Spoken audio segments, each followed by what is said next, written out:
La Bretagne part en guerre contre la pollution de ses plages. Certaines communes ont adhéré à la charte lancée le 5 août dernier par le gouvernement pour lutter contre la pollution plastique des plages. Plusieurs initiatives ont déjà été prises par les municipalités, comme par exemple l'installation de bacs à marée pour récolter les déchets marins. Dans la région, plus de 60% des déchets sont en plastique. On retrouve surtout des déchets liés à la pêche, des mégots de cigarettes et des morceaux de verre. Il est urgent d'adopter les bons gestes car ce fléau provient avant tout de l'incivilité.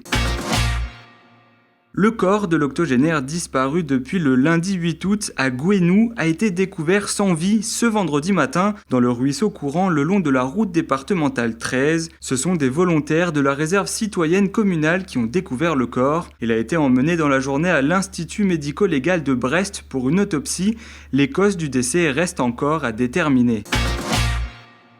Nouvel acte de colère des campeurs du Goviro ce vendredi matin à Quiberon. Cette fois-ci, ils ont tenté de bloquer l'accès aux navires vers Belle-Île. Plus d'une centaine de personnes étaient présentes. Ils protestent contre le projet de la mairie de fermer le camping municipal 2 étoiles pour le transformer en 5 étoiles.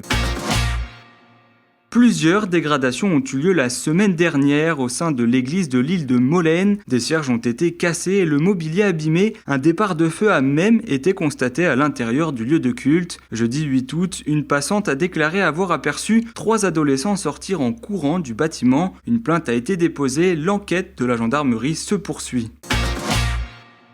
Et puis ce soir, le FC Lorient recevra Sochaux sur sa pelouse dans le cadre de la 4e journée de Ligue 2. L'entraîneur Christophe Pélissier espère voir le même engagement que contre le Paris FC lors de la première journée. Une victoire permettrait d'oublier la défaite des Merlus en Coupe de la Ligue mardi dernier face au Mans.